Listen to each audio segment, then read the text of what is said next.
Bonsoir.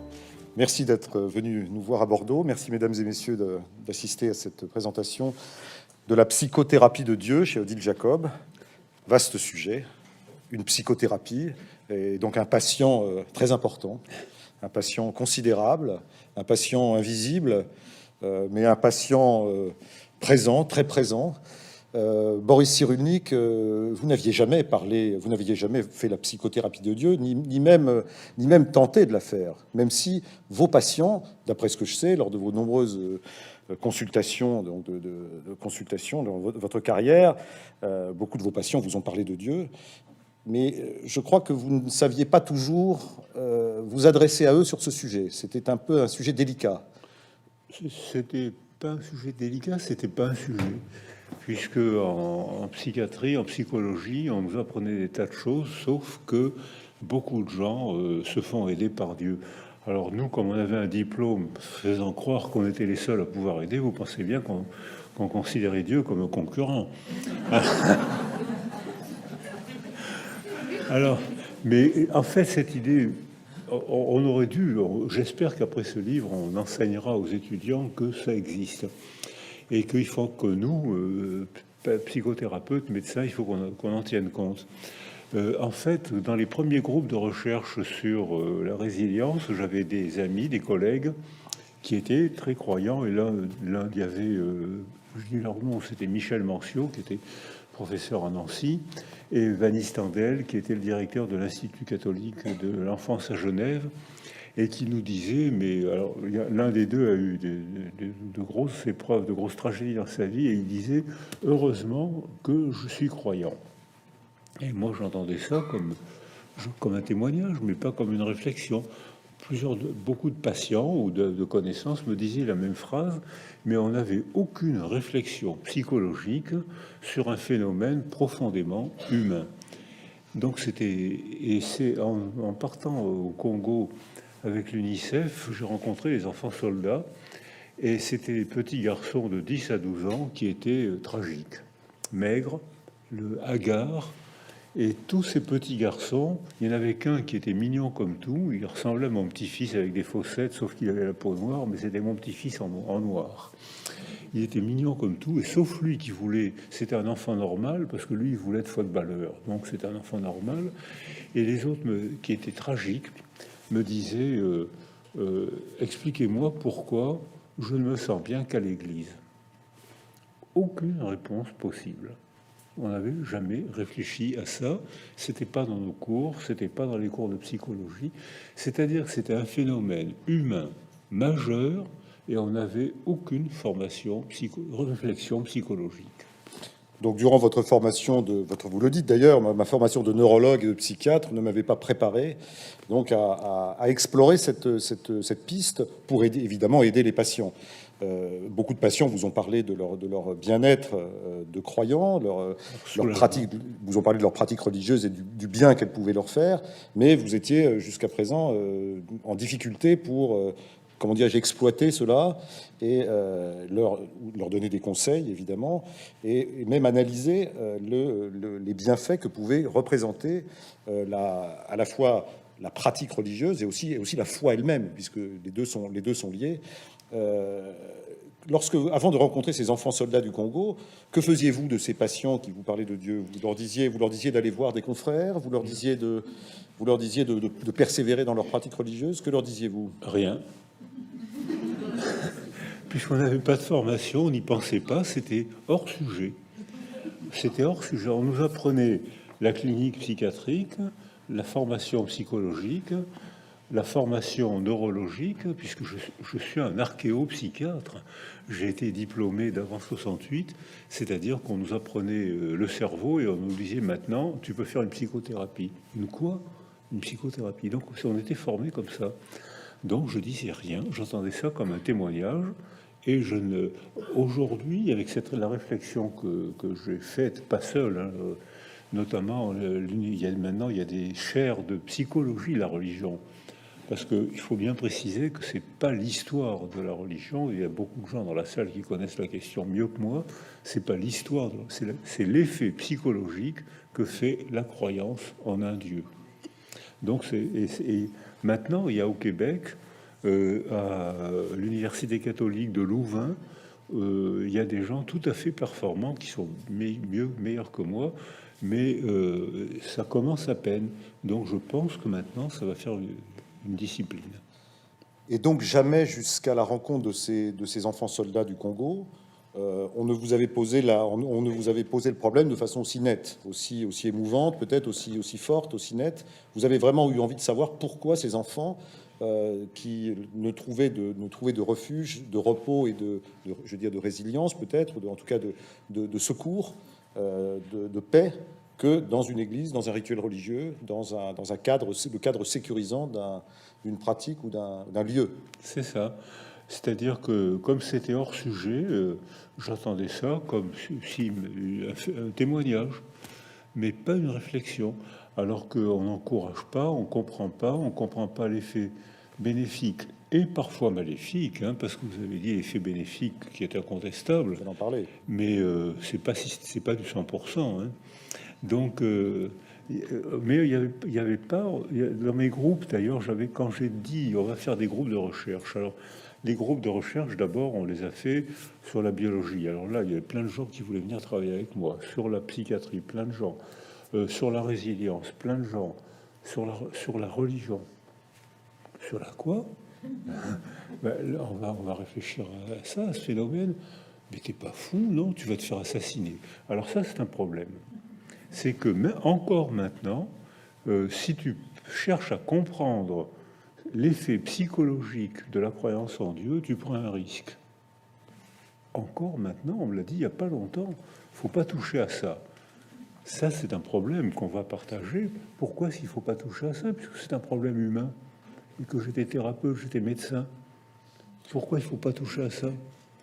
Alors vous-même, donc vous constatez, je ne sais pas si vous faites personnellement l'hypothèse de Dieu, mais en tout cas vous constatez la croyance en Dieu. Alors vous citez des chiffres qui sont évidemment étourdissants.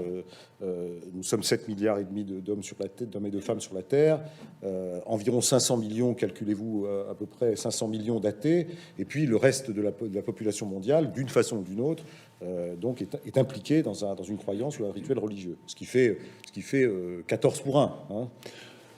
C'est Alors énorme. voilà, c'est les chiffres qu'on Voilà, donne. ce sont des chiffres que vous avez empruntés à l'OMS, je crois. C'est les chiffres qui traînent dans la littérature, mais c'est des ordres de grandeur. Ça veut dire, j'aurais pu le dire autrement, j'aurais pu dire 90% des êtres humains croient à Dieu et 10%. Là aussi, ça aurait été les ordres. Avec évidemment dans notre Occident et spécifiquement en France, évidemment une situation un peu particulière, puisque chez nous, évidemment, le phénomène de la non-croyance, de l'athéisme, de l'agnosticisme ou de la non-croyance est notoirement plus répandu qu'en Afrique, qu'en Amérique latine, qu'en Amérique du Nord ou qu'en Asie, voilà, où on ne sait. Alors, l'Occident est actuellement le médaille d'or de l'athéisme, et notamment les pays d'Europe du Nord. Et même, par exemple, le Canada, qui était très catholique il y a eu une génération, en une génération, il n'y a pas eu de conflit, il n'y a pas eu de bagarre. Les enfants se sont détachés de la religion, alors qu'il y a une ou deux générations, c'était un pays très croyant.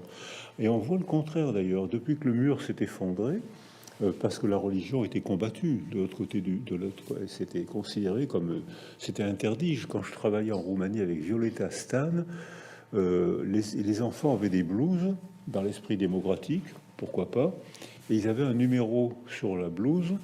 Et quand quelqu'un surprenait un enfant qui rentrait dans une église, il suffisait de repérer son numéro et de téléphoner au commissariat. Et les parents étaient convoqués au commissariat et les enfants n'étaient plus pris à l'école et la répression administrative commençait. Donc les pays de l'autre côté du mur, c'était l'opium du peuple. Et donc c'était combattu par la police. Et Violeta Stan a eu des grandes difficultés. Elle est psychiatre. Et son mari est neurologue. Ils ont fait le couple parfait, un neuropsychiatre. Et ils ont eu de grandes difficultés parce qu'ils étaient croyants, orthodoxes. Mais dans le cas de cet athéisme d'État qui existait aussi donc en URSS, dans les pays dont vous parlez, ces pays avaient substitué à Dieu évidemment d'autres figures paternelles, enfin, d'autres figures d'autorité. Alors je ne sais pas, Staline, Ceausescu, donc la pensée unique également. Donc avec également, on aurait pu, j'imagine, à ce moment-là, écrire une psychothérapie de Staline, comme vous faites une psychothérapie de Dieu, c'est-à-dire en quoi la croyance unique dans un père, un petit père des peuples, peut être un cadre sécurisant pour la psyché humaine. Alors, il y avait notre Père qui est aux cieux, de ce côté du mur, du côté libéral, et il y avait le petit père des peuples du côté stalinien. Et il était adoré. Et encore maintenant, j'étais en Roumanie il n'y a pas longtemps, s'il y avait des élections aujourd'hui, 60% des Roumains voteraient pour Ceausescu. Il y a sûrement des Roumains dans la salle. Et 56% des Russes voteraient pour Staline, encore aujourd'hui. C'est-à-dire que c'est pas tout blanc, tout noir. C'est-à-dire que c'est des nuances. Alors, je pense qu'on a besoin de références. C'est-à-dire que un être humain seul n'existe pas. Un être humain seul ne peut pas être. Pour que je devienne humain, j'ai besoin d'un autre. Et à ce moment-là, donc c'est un paradoxe de la condition humaine. Seul, je n'ai aucune chance de me développer, même si je suis génétiquement totalement sain. Je ne peux devenir moi-même que s'il y a un autre. Alors, qu'on ait besoin de références, ben, ça fait partie de la condition humaine. Alors, ces références dans l'Occident chrétien, c'est Dieu ou Jéhovah. Maintenant, il faut ajouter Mahomet. Dans l'autre côté, c'était Staline, c'était Lénine, c'était Marx. Donc, ça veut dire quand même que... Mao, bien entendu. Alors, Mao, j'étais en Chine. Alors là, j'ai du mal à comprendre. J'étais au Japon et en Chine. Il y a sûrement des gens dans la salle qui ont été au Japon et en Chine. C'est absolument délicieux. Les Japonais, c'est un peuple délicieux. Ils sont gentils, ils sont polis. C'est agréable de travailler avec eux. Et puis, je vais en Chine ensuite, et je vois des immeubles, je vois d'une richesse choquante. Surtout que il y avait une pauvreté choquante aussi. Les deux vont ensemble d'ailleurs. Il y avait une pauvreté choquante. Et il m'explique, mais non, nous, on croit en Mao, on est resté communiste. Alors, ça m'étonne un peu. Non, c'est le communisme libéral. Si quelqu'un peut m'expliquer ce que c'est que le communisme libéral, je suis preneur. Alors, vous avez parlé donc de la nécessité pour un homme pour se construire, évidemment, de le faire dans un cadre et de le faire dans la relation, dans la psychogénèse de l'idée de Dieu, puisque c'est un peu de ça qu'il s'agit. Vous parlez beaucoup de l'attachement, hein. C'est-à-dire que selon vous, rentrer en contact avec Dieu, c'est d'abord une forme de mimétisme qui est lié à mimétisme. Corrigez-moi si j'emploie, c'est pas un mot que j'ai lu sous votre plume, mais en tout cas c'est une forme de c'est très très lié au contact, à la niche, au berceau affectif qu'un petit homme entretient avec, alors évidemment avec sa mère forcément, mais pas uniquement, avec également le milieu social dans lequel il va baigner pendant ses premières années et qui va lui donner telle ou telle orientation, le préparant ou pas à avoir une relation avec Dieu et une relation qui peut être de nature différente. Alors le mot mimétisme, c'est bien sûr René Girard que je côtoyais, avec qui j'avais des relations d'estime et d'affection. C'est un mot, et lui il a travaillé beaucoup la fonction mimétique de la société et de la religion. Mais moi, je n'ai pas employé ce mot. En revanche, j'ai cherché à comprendre comment on accédait à Dieu, comment, pas tout le monde, mais certains, accèdent à Dieu et l'effet que ça fait, comment on peut apprendre Dieu. Et je propose 3 schémas. Le schéma majoritaire, c'est on apprend à aimer le Dieu de sa culture parce qu'on aime sa mère et parce qu'on parle. C'est-à-dire que le fait de parler, ça permet, rien qu'avec des articulations sonores, une convention sonore, de rendre présent quelque chose qui est totalement impossible à voir. C'est-à-dire qu'en parlant, je rends présent une représentation. Et cette représentation me provoque des sentiments que j'éprouve dans mon corps. Donc les gens, les croyants, quelle que soit leur religion, n'ont pas besoin de preuves de l'existence de Dieu, puisqu'ils le sentent. Moi, je n'ai pas besoin de vous donner de preuves que je respire. Je n'ai pas besoin de vous donner de preuves que ma tension est normale. Enfin, j'espère. D'où le fait, et j'ouvre et je ferme la parenthèse, d'où le fait que ceux qui sont privés de parole sont également privés de Dieu.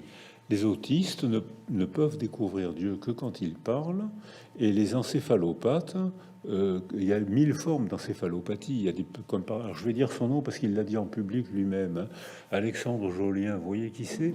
C'est-à-dire que c'est un gars que j'ai connu, je l'ai connu au début, et même j'ai participé un peu à sa notoriété, moins que Jean-Claude Guilbeault, qui lui a joué un grand rôle en le publiant.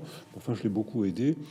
Et au début, je l'ai connu quand il parlait pas, il sortait d'une institution, il pouvait pas parler. Et il a appris à parler, et ses livres, il était d'une intelligence extrême, mais on pouvait pas le savoir, il parlait pas. Il écrivait pas, il parlait pas. Il apprenait à parler en se mettant devant un miroir et en répétant des mots, des mots, des mots sans arrêt. Et puis ses livres ont eu beaucoup de succès. Il a été incroyablement invité à des tribunes. Et maintenant, je peux vous assurer qu'il parle, hein, parce que pour le faire taire, maintenant, il faut... Donc, il a fait des progrès. Hein. Et donc, ça veut dire que un bébé a un objet sensoriel que plus tard, il appellera maman. Mais au début, aucun bébé ne parle le jour de sa naissance, sauf Pantagruel, qui, à peine né, s'est écrié « à boire, je veux du bon vin ». Mais à part Pantagruel, aucun bébé ne parle le jour de sa naissance. Il faut attendre. Et à ce moment-là, il y a un géant sensoriel, que plus tard il appellera maman, qui le sécurise et qui l'invite à sortir de lui-même.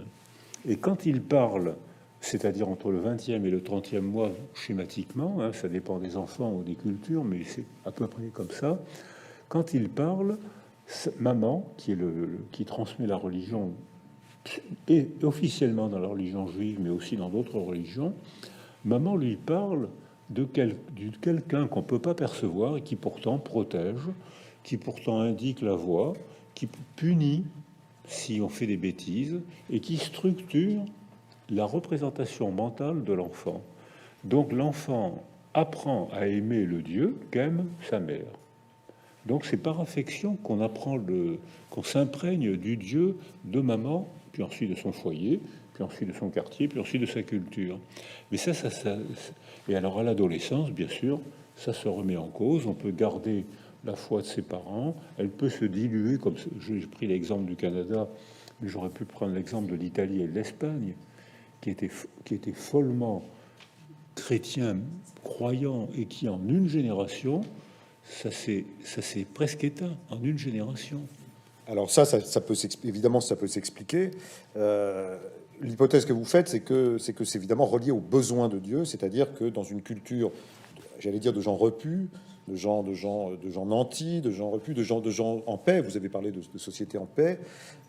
Finalement, la demande de Dieu, le recours à Dieu, la transaction aussi avec Dieu est moins nécessaire. Et donc, elle devient secondaire. Elle ne s'absente pas, elle ne disparaît pas, mais elle devient secondaire pour une majorité de gens. C'est bien comme ça qu'il faut voir les choses. Alors, alors il y a 3 schémas. Il y a le premier schéma, on apprend à découvrir, on apprend à rencontrer Dieu parce qu'on aime maman, parce qu'on appartient à une culture. Si vous naissez en Égypte aujourd'hui, vous avez quand même sacrément plus de chances de devenir musulman que bouddhiste. Parce que dans votre foyer, dans votre culture, c'est comme ça qu'on apprend que les musulmans... Vous deviendrez aussi chrétien si vous êtes copte. Donc... Voilà. Et alors, il y avait des chrétiens au Proche-Orient, il y en a beaucoup moins. Hein. Ils sont nombreux. Enfin, en Égypte, ils sont 10% de la population. Enfin, et voilà. Ils étaient combien il y a 10 ans? C'est en Égypte qui reste le plus nombreux. Enfin, c'est pas exactement notre sujet, mais c'est pas notre sujet. Voilà. Enfin, mais continuez sur ce que vous disiez sur voilà, l'attachement et le... Alors là, c'est l'attachement. Voilà, c'est un attachement délégué. Partager, aimer le Dieu de maman, c'est faire une déclaration d'amour à maman, puis ensuite papa, puis ensuite etc.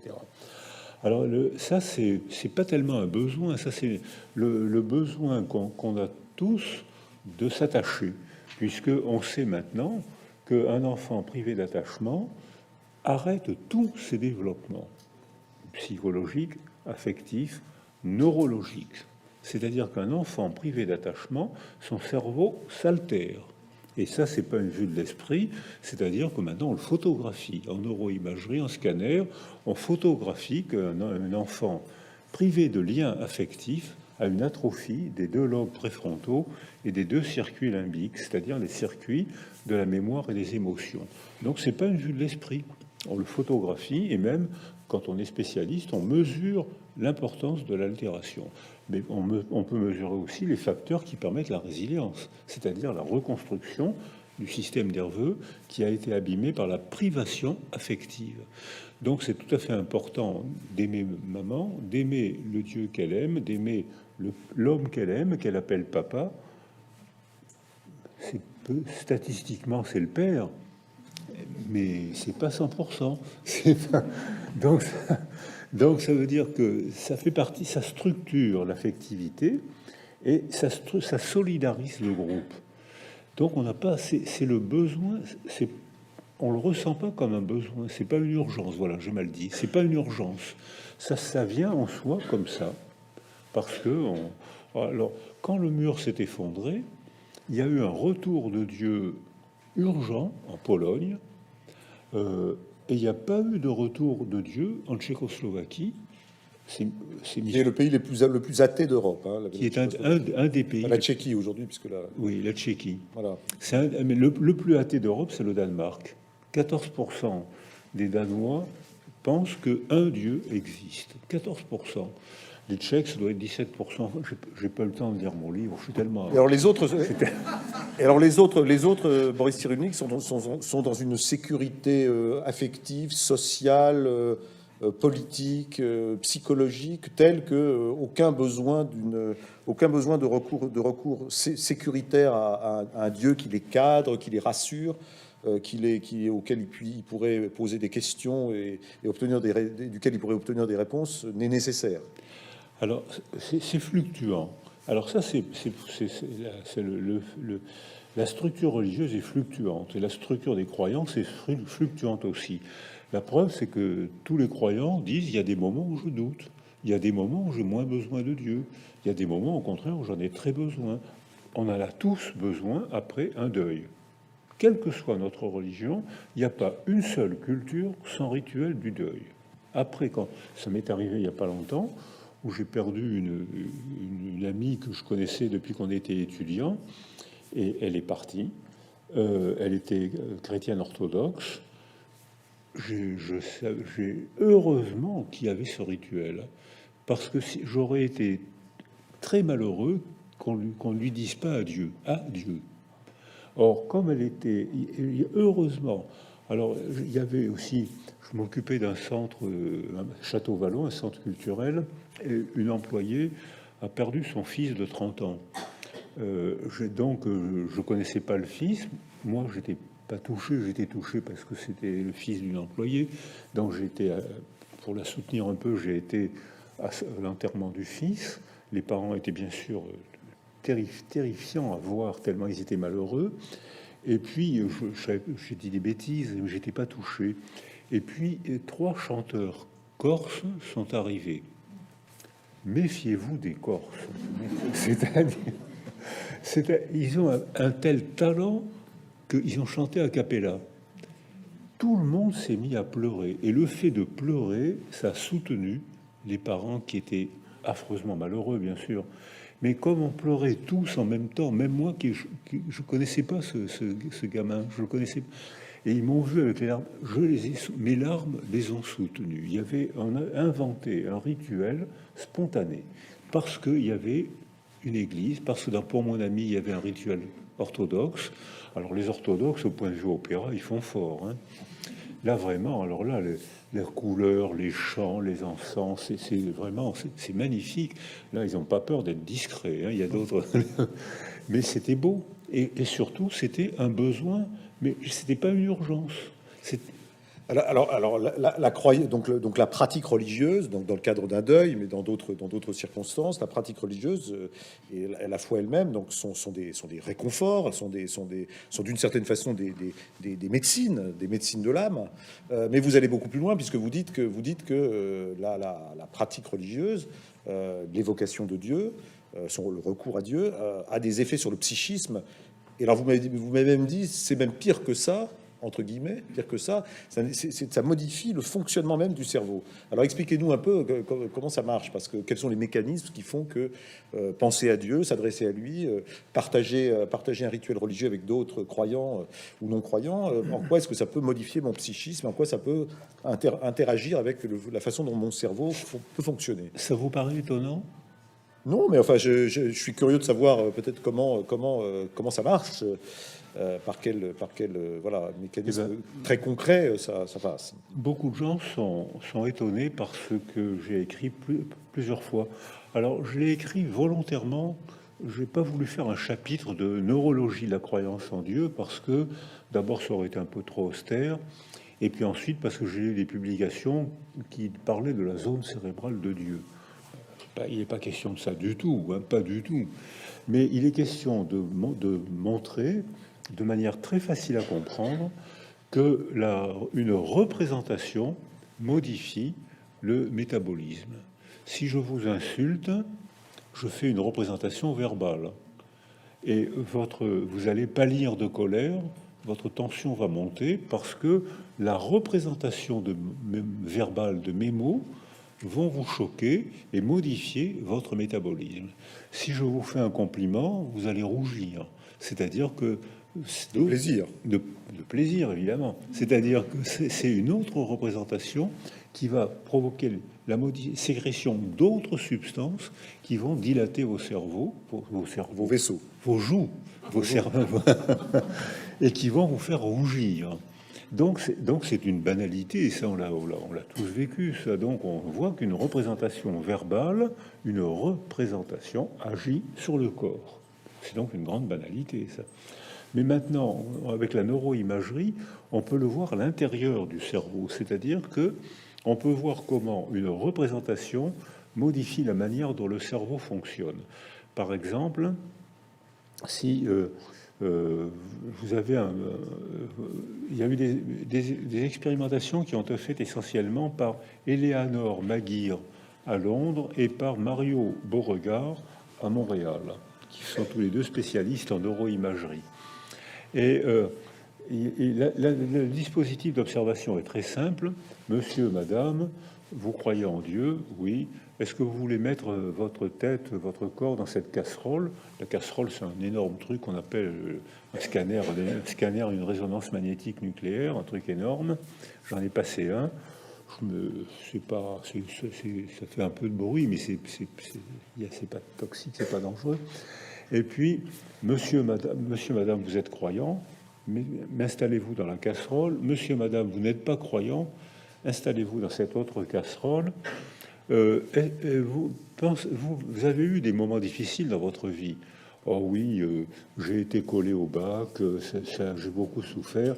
Racontez-moi. Oh ben dans ma famille, mon père était furieux, ma mère était honteuse. Et quand les gens racontent un souvenir triste, alors là, ben c'est le bac. Bon, il y a des souvenirs plus tristes dans la vie, hein. Mais bon, c'est l'exemple. On voit qu'à la base du cerveau, il y a une amande de neurones qu'on appelle l'amygdale rhinencéphalique, qui est le socle neurologique des émotions intenses, de colère, de frayeur, d'angoisse intense. Et on le sait parce que quand il y a des tumeurs, des accidents, les gens ne peuvent plus contrôler leurs émotions. Et là, on voit que quand l'évocation d'un souvenir douloureux augmente la consommation de sucre dans ces neurones-là, ça dégage de la chaleur. Un ordinateur le capte et le traduit en couleur rouge, et on voit les deux amandes passer au rouge quand les gens évoquent un souvenir triste ou douloureux. Ah bon, vous êtes croyant? Oui. Est-ce que vous voulez faire une prière comme vous le faites régulièrement puisque vous êtes croyant? Alors les gens, ils sont toujours dans la tête dans la casserole et ils se mettent à prier. Alors s'ils sont chrétiens, ils se mettent à prier. on voit presque instantanément l'amande des émotions intenses se calmer, le rouge s'éteindre, et les deux circuits des neurones des émotions et de la mémoire consommer de l'énergie, c'est-à-dire que les gens, en langage psychologique, on dirait, ces gens-là, des croyants, dès qu'ils se mettent à prier, régulent leurs émotions. Leurs émotions insupportables, douloureuses, angoisse, colère, haine, dès qu'ils se mettent à prier, hop, ils se mettent à les réguler. Et s'ils prient régulièrement, ça finit même par modifier la structure cérébrale, puisqu'on voit que les neurones de ces deux circuits limbiques s'hypertrophient. Monsieur, madame, vous n'êtes pas croyant? Oh ben non, alors la phrase que j'ai souvent entendue, j'ai été élevé chez les bons pères, alors maintenant, ne me parlez plus de religion. C'est une phrase que j'ai souvent entendue. Il y a beaucoup de gens qui le savent. Il y a beaucoup de gens qui l'ont prononcé, cette phrase, dans la salle. Avouez. Donc, vous n'êtes pas croyant, vous n'êtes plus croyant. Est-ce que vous voulez bien? Alors, les gens mettent la tête dans la résonance magnétique. Quand vous étiez enfant, vous étiez élevé chez les bons pères, oui. Vous vous rappelez les prières? Ben oui. Alors, est-ce que vous voulez faire une prière? Ils font une prière. Le cerveau s'en fout éperdument. Il réagit pas. S'il n'y a pas d'émotion, il réagit pas. On a photographié, on a la preuve que une représentation, la prière, alors la prière, c'est devenu tellement automatique que finalement les gens n'ont même plus la sensation d'une représentation de mots. Ils accèdent directement à une sensation de Dieu. Ils sont en communication, comme ils le disent eux-mêmes, en communication avec Dieu. Et nous, on voit avec nos machines, on voit qu'ils sont en communication avec Dieu, puisqu'ils reprennent possession de leur monde intime, ils se remettent à posséder, à réguler leurs émotions, alors que le non-croyant, il peut réciter ce qu'il veut, ça n'a aucun effet. Alors, on a compris au travers de ce que vous avez dit jusqu'à présent, et puis à la lecture de votre livre, que vous ne vous prononcez pas sur la question de l'existence de Dieu. C'est pas votre propos. Dieu seul le sait. Voilà, l'existence de Dieu. Cela dit, la question que je voudrais vous poser, c'est est-ce que vous considérez que Dieu, le Dieu dont vous parlez, qui est le Dieu des hommes en général, c'est-à-dire qu'il y a différentes acceptions, différents courants religieux. Est-ce que c'est purement, de votre point de vue, une construction culturelle, psychique, sociale, donc une sorte de cathédrale une cathédrale de mots, d'objets, de représentations, d'idées, ou est-ce qu'il faut faire une hypothèse d'une force, d'une véritable force qui peut expliquer que ces constructions soient validées, c'est-à-dire presque par l'expérience du croyant. C'est-à-dire le croyant, vous le dites à plusieurs reprises, le croyant, il a une sensation profonde d'être non pas dans une construction abstraite, dans un rapport abstrait, mais d'être physiquement en présence de Dieu, enfin de Dieu, ou en tout cas de cette force qu'il appelle Dieu. Et donc voilà. Donc est-ce qu'on est purement dans une construction culturelle, psychique, sociale, ou est-ce qu'on est sur un phénomène plus large où du coup la question de l'existence de Dieu peut se poser? Moi, je la pose. Voilà, vous la posez pas. Moi, je la pose pas. Vous la posez pas, mais quand même, néanmoins, évidemment, elle est en transparence.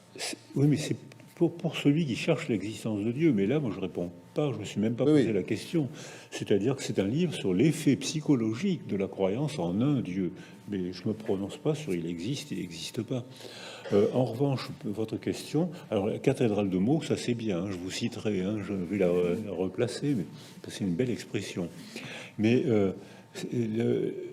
ça permet de faire la distinction entre la spiritualité et la religion. Quand on est être humain, quelle que soit sa culture, quelle que soit sa religion, tous les êtres humains ont accès à la spiritualité, même les non-croyants. Il y a une spiritualité laïque. Il y a des gens qui éprouvent un sentiment de beauté devant le simple fait, le miracle d'être. Mettre un bébé au monde, voir voir un coucher de soleil. Alors là, c'est vraiment d'une grande naïveté, mais moi, devant un coucher de soleil, je me dis, mais c'est un miracle, hein. Il y a des couchers de soleil qui donnent une sensation de miracle.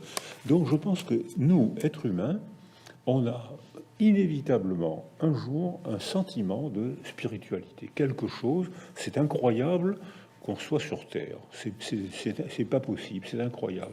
C'est incroyable qu'un bébé arrive au monde. Et en plus, si vous saviez comment on fait les bébés, ça, alors, c'est vraiment incroyable qu'on arrive à faire des bébés avec une méthode aussi archaïque. Alors, donc on arrive toujours. La religion, c'est différent, puisque les cultures donnent forme à ce sentiment de spiritualité, de transcendance, au-dessus de la condition des hommes, au-dessus de la délation, au-dessus de la condition des hommes. On peut le nommer Dieu, Jéhovah, moi-même, Allah. On lui donne 1000 mots différents, 1000 noms différents. Et les cultures donnent des structures culturelles différentes qu'on appelle les religions. Et là, même une religion, même quand elle prétend respecter les principes fondamentaux, évolue, puisqu'elle est vivante. Les croyants évoluent. Il y a des moments où ils croient, des moments où ils croient moins, des moments où ils ont besoin, des moments où ils ont moins besoin. Eh bien, c'est pareil pour la religion. La religion, les chrétiens chinois que j'ai rencontrés sont chrétiens. Ils n'ont pas les mêmes rituels et ils n'ont pas la même manière de croire que les chrétiens sud-américains, que les chrétiens africains. Les chrétiens chinois sont imprégnés de la philosophie, des philosophies asiatiques. Donc, alors j'étais au Japon, j'ai été amusé par une réflexion que j'ai souvent entendue. On arrive au monde, on est shintoïste. Ah bon? Et pourquoi? Ben parce qu'on attache notre culture, attache de l'importance à la filiation, donc le shintoïsme attache beaucoup d'importance, donc on est shintoïste. Et puis quand on tombe amoureux et quand on se marie, on est chrétien. Vous, les shintoïstes, vous êtes chrétien? Oui. Mais pourquoi est-ce que vous êtes chrétien? C'est tellement romantique. Et puis quand la mort approche, on est bouddhiste. Ah bon? Et pourquoi vous êtes bouddhiste? Eh bien, parce que grâce à la métempsychose, la mort devient tout à fait relative. Alors, donc, ils changent de religion sans aucun problème, puisque pour eux, c'est une philosophie religieuse. Alors, passer du shintoïsme à la chrétienté, alors vraiment, pour eux, ce n'est que du plaisir. Alors, c'est pour ça qu'on voit à Paris, je ne sais pas comment c'est à Bordeaux, mais à Paris, vous avez des cargaisons de Japonais qui viennent se marier avec des voiles blancs de 3 mètres, et des photographes, parce que ils viennent connaître leur moment chrétien romantique, parce que c'est la religion la plus romantique à leurs yeux. Et alors que quand on voit le catholicisme en Amérique du Sud, alors là, c'est la samba. C'est-à-dire que tout de suite, c'est l'extase. Il y a des processions magnifiques avec des flambeaux, avec des vêtements coloriés. C'est vraiment l'esprit sud-américain a imprégné la religion catholique. C'est-à-dire qu'ils sont chrétiens, mais chacun a d'une manière différente. Vous êtes un savant occidental, donc vous avez grandi. Occidental, oui. Vous êtes occidental, donc vous avez grandi, vous avez été formé dans ce qu'on appelle le dualisme, c'est-à-dire il y a une âme, il y a un corps. Descartes, m'avez-vous dit, donc on est le grand responsable, responsable entre guillemets. Coupable, vous avez dit. Voilà, donc nous a peut-être un peu scindé en deux.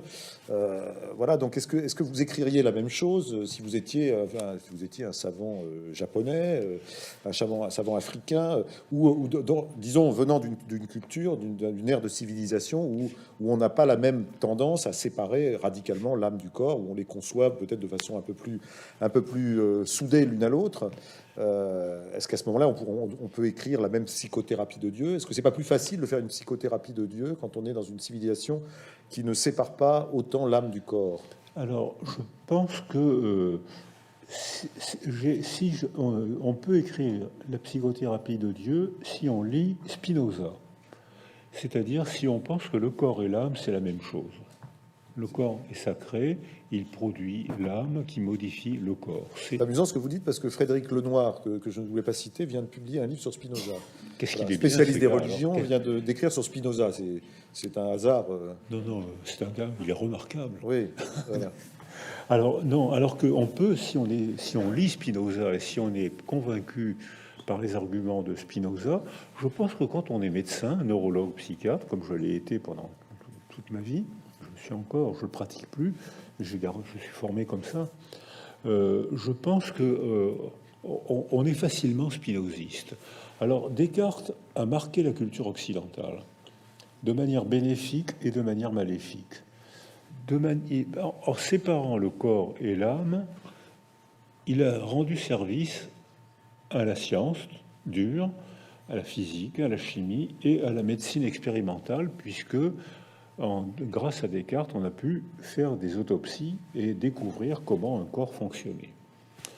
Donc, fait bénéfique, et puis surtout, c'est la méthode cartésienne qui caractérise notre culture, l'analyse, aller creuser son sillon, réintégrer dans un ensemble. Le principe de non-contradiction, donc l'esprit scientifique.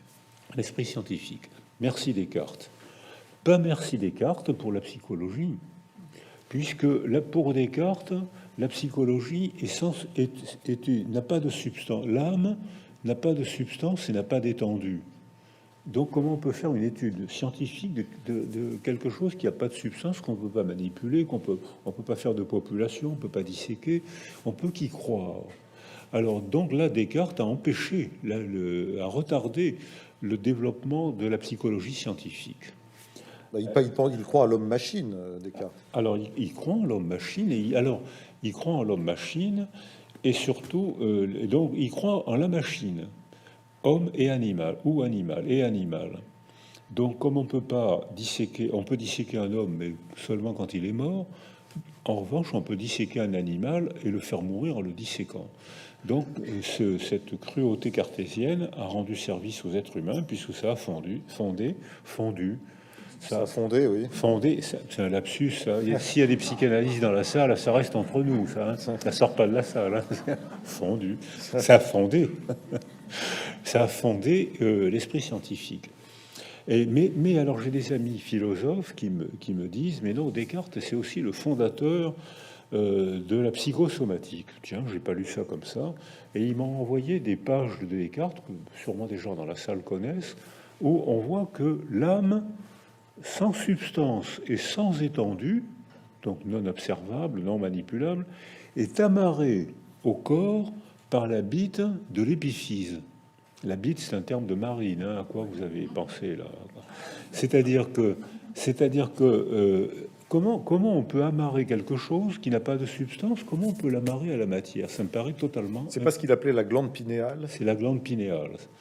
La glande pinéale, c'est ça, oui, c'est une petite glande qui, paraît-il, fonctionne plus et qui est entre les deux hémisphères cérébraux. Bon, moi, ça me paraît incohérent, impossible. En revanche, Spinoza, lui, je vais lire Lenoir. Alors, si j'avais su, je vous l'aurais apporté. Ah oui. Et parce que quand on est en bout de quelques décennies de pratique de ce curieux métier, je me disais, mais non, il y a des moments où un individu croit et d'autres croient pas. Il y a des cultures qui évoluent avec des croyances rigides, et puis tout d'un coup, en une génération, sans révolution, les enfants ont une croyance ouverte, une croyance souple. Peut-être que leurs petits-enfants redécouvriront une croyance rigide, comme on le voit par exemple en Occident. Vous avez dit, c'est une idée que j'ai retrouvée dans beaucoup d'études, et que les pays occidentaux, c'est là où il y a le plus d'athéisme, y compris aux États-Unis, où c'était mal vu d'être sans Dieu aux États-Unis. Hein. Et bien maintenant, l'athéisme se développe aux États-Unis. En revanche, on voit que les enfants aujourd'hui, les enfants de ces parents sans Dieu, leurs enfants redemandent à ce qu'on leur explique et à ce qu'on les aide à découvrir Dieu.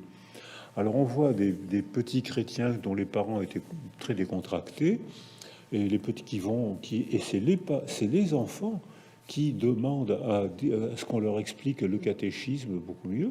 On voit des enfants juifs qui vont demander au rabbin quels sont les rituels que les parents ont oubliés. Et c'est les enfants de 10 à 12 ans qui vont apprendre les rituels juifs à leurs parents. Alors, en même temps, donc, il y a un phénomène culturel. Très mouvant. Un phénomène mouvant. Mouvant. Oui. Il y a un phénomène culturel mouvant qui fait que de même qu'un individu ne croit pas toujours en Dieu de la même manière, les cultures ne croient pas toujours en Dieu de la même manière. Alors, vous remarquez à plusieurs reprises dans le livre que les bénéfices, entre guillemets, de la religion sont nombreux. Les bénéfices, en tout cas, de la pratique religieuse. Alors, on a parlé de médecine, on a parlé de thérapie, donc pour des personnes qui sont en détresse psychique, ou donc évidemment la pratique religieuse peut être un recours. Mais en fait, vous développez aussi l'idée des bénéfices de la pratique religieuse dans le cadre de la socialisation et du fonctionnement ordinaire d'une société, c'est-à-dire c'est un ciment, c'est une façon de tenir ensemble, c'est une façon de se perpétuer, c'est une façon de se comprendre. Ça a beaucoup de bénéfices. Alors peut-être aussi quelques inconvénients, mais peut-être commencer par les bénéfices, à les recenser. Alors oui, je pense que ça apporte beaucoup de bénéfices. Alors là, je quitte l'individu et on va rentrer dans la famille et dans la culture. Ça apporte des bénéfices au groupe. D'abord parce que si j'ai découvert un Dieu qui était celui de ma mère, puis ensuite celui de mon groupe, si vous croyez au même Dieu que moi, au même Dieu que ma mère ou que mon père, je me sens en familiarité avec vous, et la familiarité, c'est le tranquillisant naturel, donc culturel. C'est-à-dire que dès l'instant où on est en familiarité, les rituels ont pour cette fonction de se donner rendez-vous pour essayer de rencontrer Dieu. La prière, les enfants, la musique, les chants, etc. Donc, ce sentiment de familiarité, il est très important parce qu'on voit chez les enfants d'aujourd'hui, dans notre culture, les enfants qui n'ont pas de familiarité parce que leur famille est en difficulté, parce qu'il y avait un conflit familial, parce qu'il y avait la précarité sociale, où les parents n'ont pas l'esprit à s'occuper des enfants, parce qu'il y avait la guerre, parce qu'il y avait l'abandon, etc., parce que la vie est souvent cruelle. Ces enfants sans familiarité se sentent toujours à l'étranger. Donc, et pour eux, toute information est une agression. Et quand on le voit même, alors ça aussi on voit là en neuroimagerie, on voit que ces enfants qui ont été isolés précocement, ils ont, comme je l'ai dit tout à l'heure, une atrophie bifrontale, parce que leurs lobes préfrontaux ne sont pas stimulés par la vie quotidienne. Jouer, parler à un bébé, c'est important. Hein, même s'il ne comprend pas le contenu des mots, mais il comprend qu'on s'adresse à lui, c'est un événement important. Donc, si pour une défaillance familiale, la mort de la mère, une tragédie familiale, ou pour une défaillance culturelle, absence de rituels culturels, religieux ou laïques, absence de rituels de rencontre, de lieux de parole, s'il y a une défaillance autour de ces enfants, leur cerveau est altéré. Et on sait maintenant que dans ces quartiers sans culture, les enfants arrivent au monde avec une modification frontale et limbique nette. Et là, je vais citer Shaul Harel, avec qui on travaille régulièrement, et qui est professeur de neurologie à Tel Aviv. Et il a fait une population de 170 femmes enceintes qui consultaient après les attentats, femmes israéliennes et palestiniennes, qui consultaient après les attentats, qui ne manquent pas dans ces régions. Et sa publication, c'était avant l'effondrement de la Syrie, parce que l'effondrement de la Syrie a des retombées sur tous les pays à côté. Et ces 160, donc ces femmes consultées pour syndrome psychotraumatique. Donc elles étaient en difficulté, les psychologues les ont entourées, et lui, étant neurologue, a fait une neuroimagerie aux 170 bébés qu'elles ont mis au monde. Tous ces bébés avaient des altérations cérébrales. Si on laisse ces femmes et ces bébés seuls, ces altérations cérébrales durent. Si on entoure ces femmes et si on entoure ces bébés, on a un facteur de résilience. C'est-à-dire que les neurones se reconstruisent. Parce que le cerveau dépend de la structure du milieu. Et la structure du milieu, elle est d'abord affective, puis verbale, puis culturelle. Alors autant dire que un milieu religieux, c'est-à-dire alors, je sais pas, une mosquée, une église, une synagogue, mais surtout tout ce qui se passe autour, tous les rituels, les rencontres familiales, les chants, les rituels, les danses éventuellement, toute la sensibilité, la sociabilité qui s'organise autour de la pratique religieuse, c'est un bain extraordinaire pour un développement neurologique. Voilà, ça commence comme ça. Et l'attachement, ça commence comme ça. Alors, voilà, c'est le point de départ de l'attachement, c'est ce que vous venez de dire.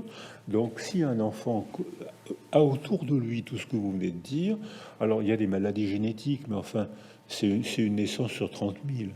Donc, là, on peut dire que, pour ainsi dire, un enfant, sauf pour ses tragédies familiales, une maladie génétique, un enfant qui arrive au monde a tous les potentiels d'un être humain. Si autour de lui, sa famille, sa culture sont structurées par ce que vous venez de dire, les chants, les rencontres, les paroles, les rituels familiaux, rituels l'église, la mosquée, rituels sociaux, dès l'instant où il y a une structure autour de l'enfant, il a tout pour se développer. Vous avez parlé de la situation du Proche-Orient. Est-ce que vous n'êtes pas frappé par le fait que toutes les minorités qui ont été donc opprimées qui le sont toujours, et qui sont souvent exilées de leur village, chassées, obligées de partir à l'étranger, finalement parviennent souvent à se restructurer autour de rituels religieux, que les familles tentent en tout cas de conserver des liens religieux, et que lorsque des groupes se reconstituent à l'étranger, parfois ils se réorganisent autour d'un lieu de culte. Est-ce que c'est pas un comportement naturel et bénéfique que ces minorités trouvent dans la pratique religieuse, et en tout cas dans les rituels de proximité familiale et sociale et religieuse, donc un grand secours? Alors, on a fait des études, notamment Rachid Benegadi, au centre Minkowska, a fait des études qui répondent à votre question. J'y ai participé. L'OMS a fait beaucoup d'études, et Norman Sartorius a fait beaucoup d'études pour répondre à votre question. Tout dépend des structures, tout dépend si l'exil, si l'émigration est souhaitée. C'est un stress parce qu'on change de langue, on change de pays, on change de rituel. On n'a pas appris les rituels de présentation, on n'a pas appris les rituels de politesse. Donc c'est un stress et c'est une victoire. Donc l'émigration souhaitée est un épanouissement. Comme les jeunes maintenant qui vont faire des études à l'étranger, ils ont peur, ils stressent, et quand ils reviennent, ils parlent deux langues, et ils ont été plus forts, ils ont appris, ils ont remporté une victoire, ils sont fiers d'eux. Ils ont été stressés. Si l'immigration est forcée, ce qui est le cas le plus souvent au Proche-Orient à cause de ce que j'appelle le fracas du Proche-Orient, ils sont chassés de leur pays, ils sont chassés de leur maison, ils ont des morts, ils ont des traumatismes, ils sont exploités et agressés pendant le voyage, ils sont souvent pillés pendant le voyage, et ils sont pas toujours bien accueillis là où le hasard de la migration les amène. Même les Syriens qui arrivent au Liban sont pas toujours bien accueillis par les Libanais, alors qu'ils sont quand même très proches l'un de l'autre. J'étais au Liban il n'y a pas longtemps, c'est un pays que j'aime beaucoup, la Syrie, qui était un pays merveilleux. J'emploie l'imparfait avec le cœur serré parce que c'était un pays merveilleux, la Syrie. Aujourd'hui, je pense que j'ai peur qu'on ne le dise plus, mais j'espère pas. Enfin. Or, même dans ces deux pays proches, les Syriens sont mis dans des camps de toile grâce à l'ONU avec des hommes en armes. C'est-à-dire que là, comment voulez-vous qu'ils s'intègrent? Il y a les camps palestiniens ne se trouvent que dans les pays arabes, avec des hommes en armes qui les empêchent de sortir des camps. Comment voulez-vous qu'ils s'intègrent? C'est-à-dire que là, on voit que quand l'immigration est faite, je parle quand l'immigration est faite, et quand l'accueil est fait dans des camps, ce sont instantanément les processus archaïques de socialisation, c'est-à-dire la loi du plus fort, la violence. Alors, et c'est ce qu'on voit dans ces pays. Or, quand ces groupes de migrants qui s'adaptent le moins mal sont ceux qui conservent des structures culturelles et je mets la structure religieuse parmi les structures culturelles. C'est-à-dire qu'ils se retrouvent, mais c'est vrai pour les Occidentaux aussi, hein, ils se retrouvent pour la prière de leur culture, pour la solidarité du groupe, pour le sentiment d'appartenance que provoque le fait de partager une même religion, ça crée un sentiment d'appartenance. Je me sens en sécurité avec toi puisqu'on partage le même Dieu et les mêmes rituels. Et on voit que dans ces groupes-là, l'intégration se fait plus facilement que dans les groupes mis dans des camps. Dans les groupes mis dans des camps, il n'y a que de la violence. À Calais, il y avait comment voulez-vous qu'ils s'intègrent s'ils sont mis dans des camps gardés par des gendarmes ou gardés par l'armée? Le Liban est un pays que j'aime beaucoup. J'ai vu les camps palestiniens il n'y a pas longtemps avec l'armée qui les empêchait de sortir des camps. Comment voulez-vous qu'ils apprennent? Alors, comment ils peuvent pas? Donc, ils sont prisonniers. Et là, c'est la violence. La violence devient une valeur culturelle, processus archaïque de socialisation.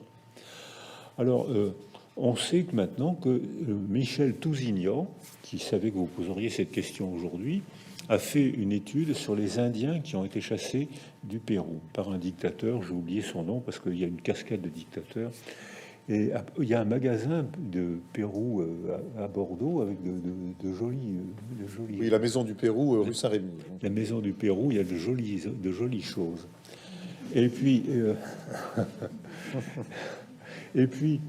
une partie de cette population exilée va très loin. Et une autre population oublie, est mise dans des camps, et oublie les rituels de leur culture, rituels laïques, rituels culturels, les danses, les pitreries, les fêtes laïques, et oublie les rituels religieux.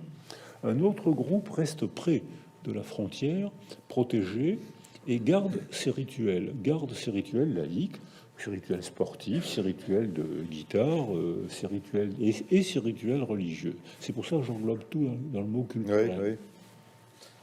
Et puis le dictateur tombe, ce que les dictateurs, c'est ce qu'ils ont de mieux à faire, hein, c'est de tomber. Le dictateur, c'était Taylor, et le dictateur tombe, et les Indiens sont autorisés à rentrer chez eux. Ceux qui avaient gardé les rituels laïques et religieux et culturels se sont réintégrés en quelques années. Ils ont refait un village qu'ils ont appelé Esperanza. Et ils ont repris une culture modifiée par le traumatisme, mais il y a eu très peu de délinquance, très peu de suicides, très peu d'alcoolisme. Ils ont refait une culture. L'autre groupe qui a été déculturé, je souligne le mot... Déraciné aussi. Alors déraciné, mais je souligne le mot déculturé, privé de culture, parce qu'en France, il y a des quartiers déculturés. L'autre groupe qui a été déculturé, quand ils ont été autorisés à rentrer chez eux dans leur pays, ils ont fourni un nombre très élevé de suicides, de violences, d'alcoolisme. Ils avaient perdu toute leur culture. C'est pour ça que je souligne le mot déculturé. Donc on voit comment la tradition... Alors l'évolution s'associe à la tradition. S'il y a une tradition qui n'évolue pas, se pétrifie. On l'a vu pour le Japon ancien qui était complètement sclérosé et qui s'est effondré au cours de la Seconde Guerre mondiale. Les Américains les ont aidés à s'effondrer. Mais c'était une culture complètement sclérosée quand même. Un jour ou l'autre, il y aurait eu une révolution. Et s'il n'y a pas de tradition, on a une déculturation. Donc c'est pour ça que le mot mouvant que vous avez employé permet de répondre à cette question. De même qu'il y a des mouvances dans la croyance individuelle, il y a des mouvances dans la croyance du groupe, il y a des mouvances culturelles aussi. Et ça, il faut donc une filiation, comme me l'ont expliqué les Japonais, une filiation qui n'est pas rigide, et puis qui peut s'adapter et qui peut évoluer. Et toutes les cultures, toutes les religions évoluent, même celles qui prétendent ne pas évoluer. Boris Cyrulnik, après avoir mené cette grande enquête sur Dieu, sur sa psychothérapie de Dieu, est-ce que vous aimeriez recommencer une carrière de façon plus complète, plus riche peut-être, au contact de vos patients? Vous sentiriez que vous pourriez leur apporter davantage voilà. De clés? C'est ça exactement. La psychiatrie est un métier difficile à faire, hein, parce que il faudrait accompagner les patients, ce qui se fait dans psychothérapie, mais les lois actuelles ne semblent pas encourager les jeunes à faire ça. Mais enfin, si j'avais à refaire, je referais le même métier parce que ça a été une passion, un moment, ça a été passionnant, et j'ajouterais ce chapitre. C'est-à-dire que monsieur, madame, si vous n'êtes pas croyant, si vous êtes sans Dieu, il y a de quoi faire quand même. On va se débrouiller, il y a une spiritualité laïque, on va se débrouiller avec ça. Mais si vous êtes croyant, on va utiliser cette croyance en Dieu, c'est une force que vous avez un sentiment d'appartenance, vous avez un sentiment de transcendance. Méfiez-vous, si vous restez dans une croyance barricadée, communautariste, si vous restez entre vous, vous risquez de faire une tragédie, c'est-à-dire le mépris de ceux qui n'ont pas le même Dieu que vous. Et ça, dans toutes les religions, on voit que ce phénomène se fait, puisque toutes les religions closes, barricadées, arrivent un jour à mépriser celle qui ne croit pas au même Dieu qu'elle. Et là, la religion a évolué de manière perverse. C'est-à-dire que le mot pervers, lui aussi, les mots évoluent aussi, ils ne désignent pas toujours la même chose. Quand j'étais étudiant en médecine et en psycho, on nous apprenait que était pervers celle qui a des relations sexuelles sans avoir l'intention de faire un enfant.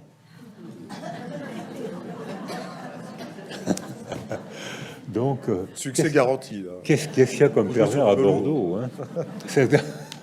Alors maintenant, le mot perversion, bien sûr, a évolué, a changé de signification. Et là, c'est une définition que je partage.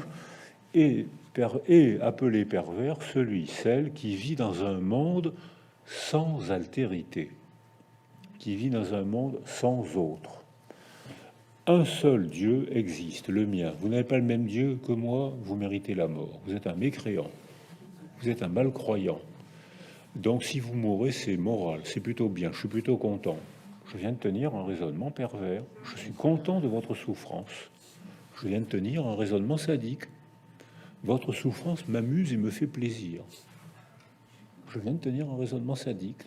Donc c'est vrai pour les croyances sacrées, c'est vrai pour les religions profanes, le communisme, ce que vous m'avez fait dire tout à l'heure, c'était pas Dieu, mais c'était des demi-dieux, c'était des hommes supérieurs aux autres hommes. Staline, Lénine et Marx savaient tout. Donc ils étaient c'était quand même le Montparnasse, un peu au-dessus des hommes. C'est vrai. Pour remarquer que j'ai pas cité Freud.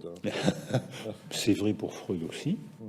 C'est-à-dire que si la psychanalyse évolue, et il y a parmi les psychanalystes des psychanalystes qui refusent d'évoluer, mais c'est pas vrai, parce que la psychanalyse a évolué. Il y a des tas de valeurs de la psychanalyse de Papa Freud qui sont abandonnées aujourd'hui. Qui parle de la horde primitive aujourd'hui? Plus personne. On sait que les anthropologues ont démontré que là, Papa Freud s'est mis le doigt dans l'œil jusqu'au coude. C'est-à-dire, il y a plein Eros Thanatos qui parlent de Thanatos. Les psychanalystes sont pas d'accord sur Thanatos.